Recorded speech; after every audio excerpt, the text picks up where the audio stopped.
CBS News breaks the story. One presidential candidate is dropping out of the race. Michelangelo may be planning a birthday blowout for your computer. And a verdict in a case of conception and deception. This is the CBS Evening News.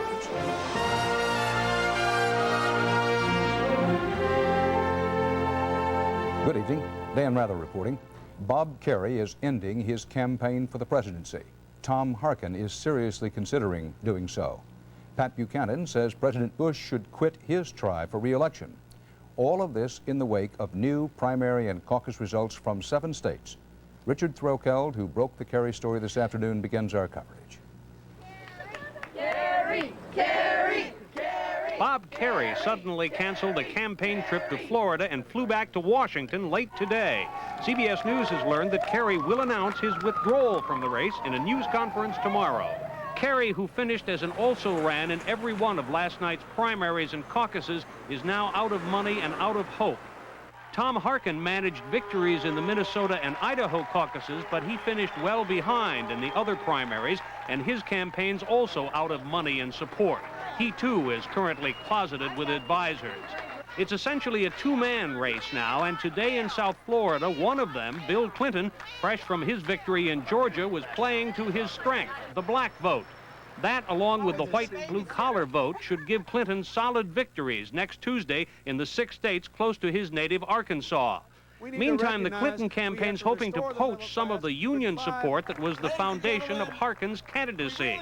Clinton will court the crucial labor vote in Michigan and Illinois by painting his competition, Paul Tsongas, as Santa Claus for big business. He's the giveaway candidate, not me. I'm the responsibility candidate. Tsongas, who can claim to have done best of all of them yesterday, will pick up a lot more campaign money and some endorsements this week. He's guaranteed to win in the Northeast next Tuesday and will challenge Clinton hardest in Florida by claiming he's now got staying power. They've run a very slick campaign, and they've got a machine. We have a message. With Bob Kerrey going and Tom Harkin almost gone, the Democratic race is getting leaner. It's also probably going to get meaner, too. Richard Threlkeld, CBS News, New York. Now let's take a look at how the candidates stack up after last night's primaries and caucuses, heading into the Super Tuesday primaries concentrated in the South next week. First, the Democrats. Keep in mind, it takes 2,145 delegates to win the Democratic nomination. Bill Clinton, who had a big victory in Georgia last night, now has 254 delegates. Paul Tsongas won in Maryland and Utah. He now has 119 delegates. Next are Tom Harkin and Bob Kerrey. Jerry Brown won Colorado, but trails with 35 delegates. Now, on the Republican side, it takes 1,105 delegates for the Republican nomination. President Bush won all of last night's contest and has the lion's share of the delegates chosen to date. Pat Buchanan has been picking up between 3 and 4 out of every 10 Republican primary voters in state after state, but under the Republican Party rules, he doesn't have many delegates. Even without cutting into President Bush's delegate total, Buchanan's cut of the vote has the Bush-Quayle re-election campaign concerned, to say the least, about how to stop him. White House correspondent Susan Spencer has our report on that. Hi, good to see you. Pleasure. With Pat Buchanan grabbing another embarrassing third of Republicans, Mr. Bush conceded for the first time today that a vote for Buchanan is a vote specifically against him. Yes, I think that's a good way to analyze it. And but that'll turn around. Economy will turn around. As unconcerned as he likes to sound, his campaign is frankly stumped over how to stop the 30% thunder from the right. And these weekly protest votes are beginning to worry congressional Republicans as well as the White House. Buchanan had a suggestion for Mr. Bush today: quit. Mr. Bush is in danger of becoming the Jimmy Carter of the Republican Party. He is losing that segment of the electorate which is the swing vote in national elections, and he is losing it to a candidate who 12 weeks ago was a television commentator. A Bush spokesman called that Looney Tunes. In Tampa, the start of a 4-day, 6-state Super Tuesday blitz, Mr. Bush went after Buchanan, but as usual, only indirectly. I think we've got to come together as a country to resist the politics of ugliness and hate, racial bigotry and discrimination. Assuming Mr. Bush wins big next Tuesday, he's expected to start campaigning from the White House for a while, targeting not Buchanan, but Congress, and trying to create the impression that Pat Buchanan just isn't worth the trouble. Susan Spencer, CBS News, Miami. A jury in Virginia took 4 days to decide the case of the fertility doctor accused of defrauding his patients and secretly fathering their children. Law correspondent Rita Braver reports the verdict. Dr. Cecil Jacobson, who may have artificially inseminated as many as 75 women with his own sperm and who created false pregnancies in at least a dozen other patients, was found guilty of 52 counts of fraud and perjury. I've spent my life trying to help women have children, and it's a shock to be found guilty trying to help people. The harm that was done to these women justified this prosecution. Indeed, the verdict was welcome news to women like Deborah Gregory, who received hormone injections from Jacobson and discovered he had lied to her after her third false pregnancy. It was devastating.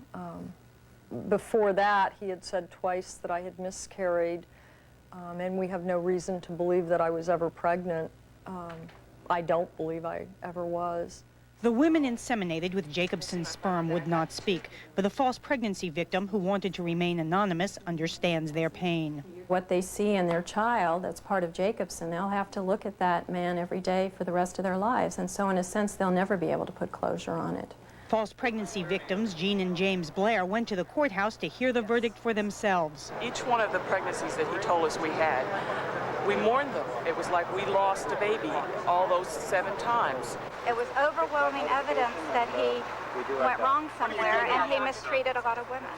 Sad. It's bad. Nobody won. Nobody won. The ladies didn't get pregnant, lost. He lost. Everybody lost. Jacobson will be sentenced in May. He could spend the rest of his life in prison. Rita Braver, CBS News, Washington. Still ahead on tonight's CBS Evening News, the nation's computer owners brace for Black Friday.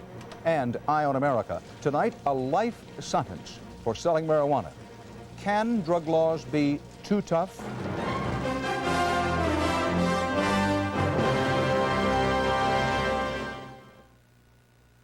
Do you have a cold? Yes, I do. Here's 2 cold medicines. This relieves these 3 symptoms, this 9. Choose one. 9. You chose Dristan Cold over Sudafed. Try it. The Dristan really worked. Dristan, the face of relief today. When I was little, I was always getting caught with my hand in the cookie jar. And I still love sweet things, like Sunsweet pitted prunes. So you see, nothing's changed, except my cookie jar. Your GM dealer is serious about putting service back in the service department. How serious? Come in for a Mr. Goodwrench Quick Lube Plus oil change and you could win one of 21 GM cars or light trucks. Or you could win one of millions of other prizes. In fact, everyone's a winner. Just come in, scratch, and win during the Flag a Winner sweepstakes at your Mr. Goodwrench Quick Lube Plus dealer. I think they really are serious. The FBI put out a nationwide alert today about a so-called computer virus set to go off Friday. It's nicknamed Michelangelo, but its masterpiece is far from the ceiling of the Sistine Chapel. It's a low-down work of sabotage that could wreck millions of computer programs around the world. John Blackstone has the intriguing story. On Capitol Hill today, the search is on for a high-tech vandal. The destructive computer virus called Michelangelo has found its way into computers at the highest levels of government and industry. We have found it. We found it in 2 offices so far, the Michelangelo virus. In Los Angeles today, at Hughes Aircraft, a major defense contractor, officials admitted their computers have been infected, but they say they've apprehended the virus. That virus is set to do damage on Friday, and so we were able to identify the virus and actually get it fixed before damage was done. Fear is spreading fast that Friday could be computer doomsday. Thanks for the house call, Doctor. This morning, Martin Tibor, a computer security expert, was out tracking down Michelangelo. Michelangelo is definitely one of the more malignant computer viruses that there are. The virus gets its name because it's time to begin widespread destruction this Friday, Michelangelo's 517th birthday. If the virus is not detected before Friday, it will destroy everything in an infected computer's memory. It overwrites data, it punches holes in your data, and it makes your data unrecoverable. It's going everywhere. I mean, big companies like ours and little companies. Computer users across the country are scrambling for protection from this information age killer. It's almost biological. It really is a virus. The virus has been spreading from computer to computer as information is shared. There's a lot of diskettes going in and out of the firms, moving around the city. So someone can become infected and not know it. And so then they're passing, you know, they're a carrier. It's the same idea as if you take your kids to daycare. If one kid has a cold, everybody else gets one as well. It spreads as easily as this. It's not known who started the Michelangelo virus. It's believed to have begun in Northern Europe. Somehow it got into software distributed by major computer companies and now lies waiting to erupt in as many as 5 million computers. Major computer users, telephone companies, airlines, banks say they have security measures to catch viruses like Michelangelo. Smaller businesses are taking the same action this week and are much relieved whenever they discover they're Michelangelo free. Total infected files found, 0. Yay! John Blackstone, CBS News, San Francisco.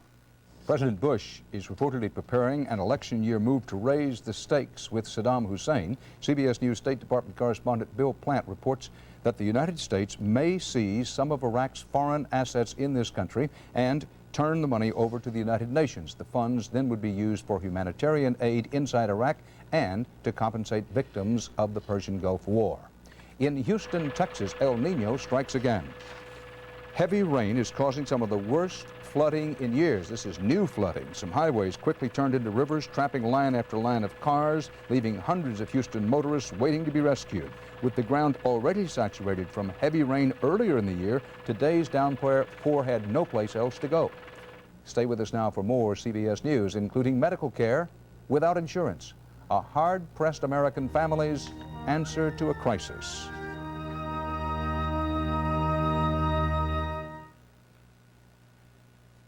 How could this happen? They've taken the secret. Europeans are upset. The Kellogg's Muesli cereal uses their secret recipe. This we kept in the family. After all, they've been guarding this delicious secret forever. Ah, but this luscious blend of sweet fruit, crunchy nuts, and crisp whole grains was destined to become Kellogg's Mueslix. Angelina, you told? It wasn't me. I swear. Kellogg's Mueslix, the European secret for great taste. My granny's spaghetti recipe. With ordinary grated topping? Oops. Some are 1/3 fats and fillers, but Kraft is 100% grated Parmesan for 100% great taste. Granny would approve. I think I'll make fresh dressing. Good seasons? Mm-hmm. Which oil? Pick a light one.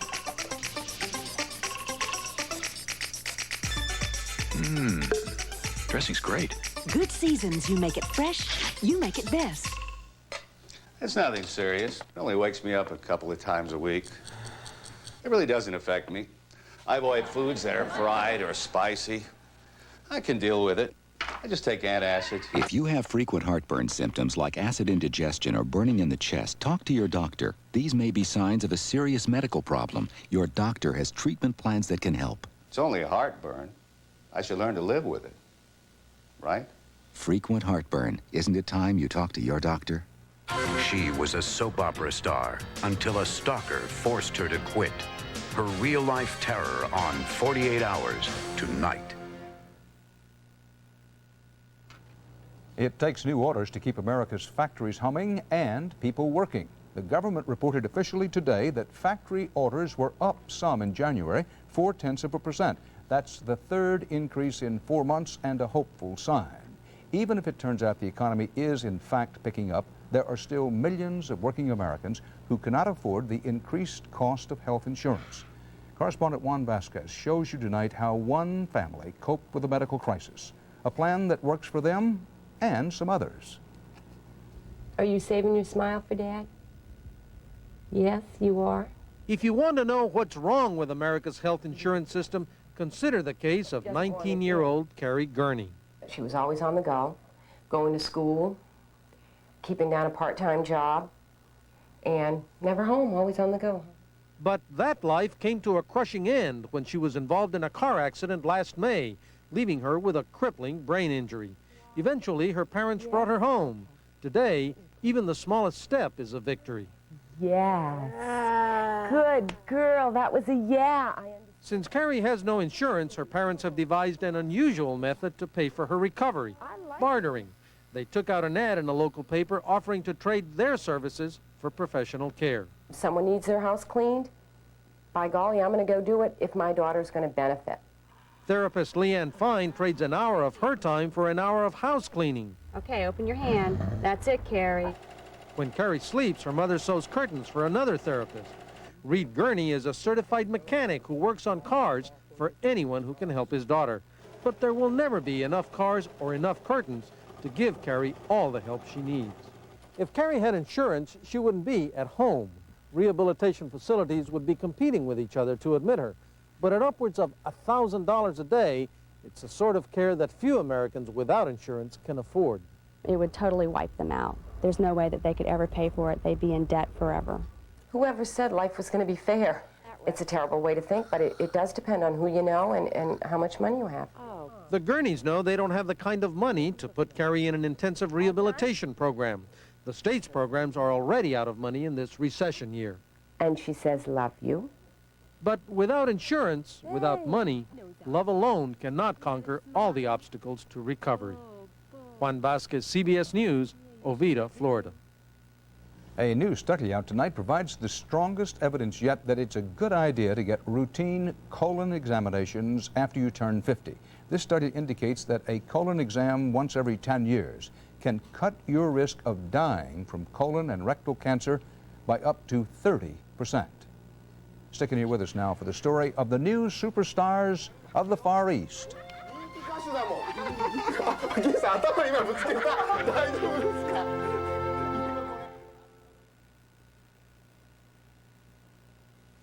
People loved the old type of granola because it was loaded with great taste. They didn't know it was also loaded with fat. Introducing a new type of granola. New Kellogg's low-fat granola for the new granola type. All the delicious whole grains, almonds, and raisins you love, but only half the fat of leading granolas. So if you like the great taste of granola, but don't want all the fat, try new Kellogg's low-fat granola. Great taste, half the fat. If you don't get to sleep, I won't get to sleep. Nitol safely helps you fall asleep fast so you can get your Z's. Nitol or maximum strength Nitol. Nitol will help you get your Z's. Tylenol users discover a powerful name in aspirin-free pain relief. It took away my headache. Aspirin-free Anacin worked as well as Tylenol. Like Tylenol, aspirin-free Anacin is 100% aspirin-free acetaminophen, so it's gentle on your stomach. Now I have a choice. How many times I told my dad to see a doctor? He was stubborn. But the pain in his stomach just wouldn't go away. He had to go. You should have seen the relief on his face when the doctor said Mylanta. He said it was indigestion, and his kind of indigestion needed strong medicine. Mylanta is strong medicine, strongly recommended. In fact, Mylanta is the antacid doctors recommend most. My doctor said Mylanta. I'm Harry Smith. And I'm Paula Zahn. Diet delight or diet disaster? We'll weigh in our Fat Madness dieters tomorrow on CBS This Morning. It's breakfast for your head. The flow of drugs into America's streets has left a trail of ruin and violence and wasted lives. But in the war on drugs, is there such a thing as overkill? The question is framed in tonight's Eye on America, as Bob Fall reports on crime, punishment, and marijuana.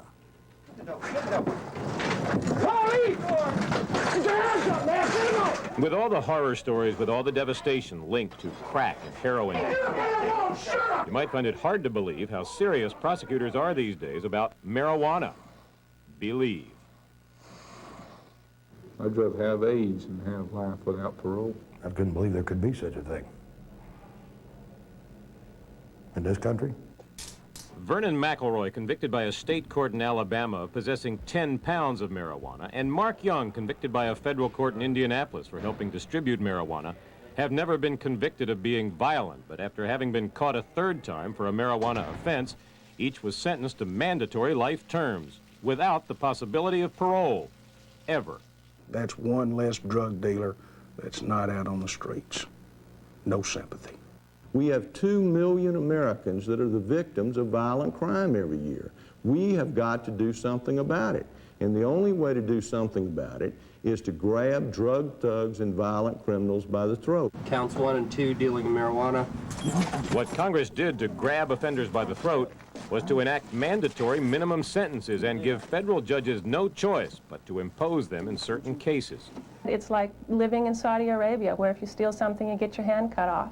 That's the kind of justice that we are dishing out with mandatory sentences. When a mandatory minimum is passed, you see it cuts with such a broad brush that it picks up everybody. The small fry. The small fry as well as the kingfish. No one ever called Mark Young a kingfish. As a teenager, he got caught twice for relatively minor drug offenses.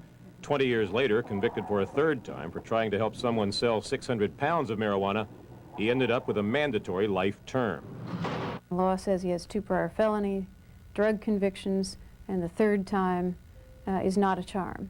The third time, he goes for life. So while murderers in this country average just 7 years in jail and rapists 6, Mark Young for marijuana will serve the rest of his life. I keep feeling it must be a mistake that they could make a law like this. A law like this could exist in America. That they're exterminating people. For marijuana. For marijuana. He didn't kill anybody. He didn't molest a child. He didn't rape someone. To put him away for life for that, I mean, I just kept saying, all of you are crazy. The whole thing is just crazy. The question is whether what Congress intended and what happened to Mark Young works. Does it discourage criminals from committing crime? The conclusion of a commission appointed by Congress: there is no evidence mandatory minimums deter crime. It's the fact that some get it and some don't. It's a hit-and-miss proposition. Severity may be there, but not certainty. Because it's not always charged, because the treatment is unequal, it hardly can have the deterrent effect it should have. In my judgment, it does not. Despite his life sentence, Mark Young just got married in an Indian ceremony in jail on Valentine's Day. You should stand by him for the rest of his life. No matter how good he does, how good an inmate he is, how he changes in there, he has no chance of ever getting out. Am I sorry for their family? Do I wish it had not happened? Yes. Does my heart go out to them? Yes. But my heart has to go out to a greater degree to the victims of crime than it does to the people that are profiting from criminal behavior. Graham says lawmakers will impose more mandatory minimum sentences, even though so-called small fry criminals complain the war on drugs has gone too far, that punishment now is greater than the crime. Bob Faw in Greenwood, Indiana, for Eye on America.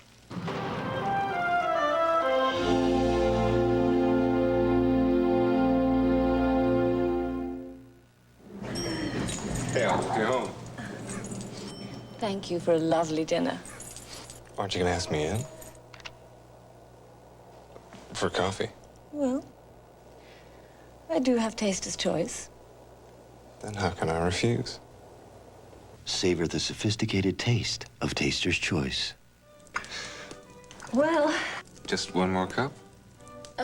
you said that 2 cups ago. You know how much I love your coffee. Then, by all means, take it with you.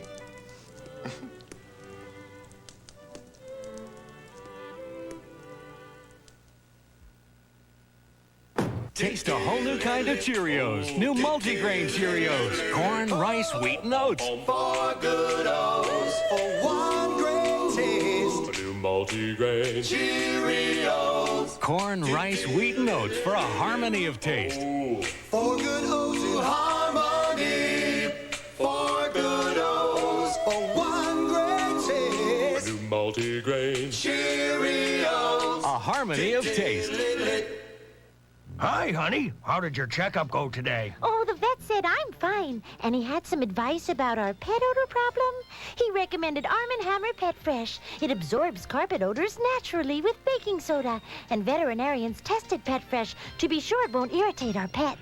Why, the house smells so fresh, you'd never know we had pets. That's natural freshness from the baking soda experts. Arm & Hammer Pet Fresh Carpet Deodorizer. Safe around pets. Recommended by vets. Why cook in oil, margarine, or butter? All natural Pam adds only 1/10 the fat and calories and keeps food light and delicious. Pam Cooking Spray, because how you cook is as important as what you cook. Some Japanese leaders criticize American workers. Some American leaders criticize back. Today, a United States senator went nuclear. The veteran Ernest Hollings told a group of workers in his native South Carolina that they should draw a mushroom cloud and underneath it write the words, I quote, "Made in America by lazy and illiterate workers and tested in Japan." Hollings said it was a joke. A Japanese spokesman said it was in questionable taste. For all the differences between us, Japanese and American tastes often seem similar, if not identical. But then there are other occasions when they seem worlds apart. An example of that might be the latest media craze in Japan. Our Tokyo correspondent Bill Whitaker reports. They're hot. They're superstars. They're 100 years old. Meet Japan's latest pop idols, century-old twins Keen-san and Gin-san. That's gold and silver in English. After 100 years of quiet domestic life, they've become overnight sensations, signing lucrative TV and record deals. They can barely take a step without tripping over cameras, hounded by fans even at the local temple. They're fresh. They're cute. I see them all the time on TV. I think they're wonderful. Everyone wishes they could live so long and be so healthy. As for Keen-san and Gin-san, they're loving every minute of it. It's the stuff of Hollywood dreams. The twins were spotted by a producer who cast them in this commercial for mail-order mops and told them just to be themselves. It was an instant hit and rocketed them to fame. Japan's oldest TV stars became its oldest cover girls, and now the world's oldest recording stars. They just cut their first CD. Until they actually saw it the day it was released, they didn't even know what a CD was. Now gold and silver could go platinum. It's in the top 10 this week. We had to order more. There is a downside to fame and fortune. For the first time in their 100 years, Keen-san and Gin-san had to pay taxes the other day. But they say that's a small price to pay for the time of their lives. Bill Whitaker, CBS News, Tokyo. God bless him. Look at it this way. It's a long way from the annual swimsuit cover. Coming up on 48 Hours tonight, are you being followed? It happens more often than you might think. We'll take you into the frightening and dangerous world of the stalker. 48 Hours, the stalker. Tonight at 10, 9 Central and Mountain. Dan Rather. I'll see you then.